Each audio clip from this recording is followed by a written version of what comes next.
এই হুজুর ভাইটি ছাগল নিয়ে মোবাইলে কথা বলছিল। সেই সময় ম্যাজিশিয়ান সেখানে এসে তার মজার মায়াবী কৌশল শুরু করে। একটি ব্রিফকেস রাখার পর সেখান থেকে হঠাৎ একটি লোক বের হয়ে দ্রুত ছাগলটি চুরি করে আবার ব্রিফকেসের মধ্যে লুকিয়ে পড়ে। ম্যাজিশিয়ান তার ব্রিফকেস বন্ধ করে নির্দোষ ভান করে চলে যাচ্ছিল, কিন্তু হুজুর খেয়াল করে তার প্রিয় ছাগলটি নেই। তৎক্ষণাৎ তিনি চিৎকার করে ম্যাজিশিয়ানকে ডেকে বলে, তুমি কি আমার ছাগল দেখেছো? ম্যাজিশিয়ান কৌশলে জবাব দেয়, না, আমি কিছুই দেখিনি। তখন হুজুর সন্দেহ করে ব্রিফকেসের দিকে তাকিয়ে বলে, আমার মনে হয় এই ব্রিফকেসের মধ্যেই ছাগল লুকিয়ে রেখেছো। ম্যাজিশিয়ান কিছুটা রেগে গিয়ে বলে, আপনি কি পাগল হয়েছেন? এর মধ্যে কিছুই নেই। এরপর সে ব্রিফকেস খুলে দেখায়, কিন্তু সত্যিই সেখানে কিছু ছিল না। হতাশ ও বিভ্রান্ত হয়ে হুজুর সেখান থেকে চলে যান। হুজুর চলে যাওয়ার পর ম্যাজিশিয়ান তার কৌশলের আরো এক ধাপ চালায়। ব্রিফকেস খুলে লোকটিকে বের করে আনতেই তার পেট খারাপ হয়ে যায়। অসহায়ভাবে লোকটিকে বলে, তুই এখান থেকে যা, আমি পরে আসছি। সেই সময় ম্যাজিশিয়ানের শিষ্য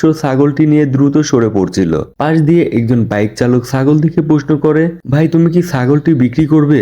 শিষ্য কৌশলে জবাব দেয়, হ্যাঁ, ছাগলটি বিক্রি করব। কিছুক্ষণ পর ম্যাজিশিয়ান এসে ছাগলের দাম ঠিক করতে শুরু করে। ঠিক তখনই হুজুর ফিরে এসে পুরো বিষয়টি বুঝতে পেরে রেগে আগুন হয়ে যায়। এক মুহূর্ত সময় না নিয়ে তিনি ম্যাজিশিয়ানের উপরে ঝাঁপিয়ে পড়েন। তুই আমার ছাগল চুরি করেছিস?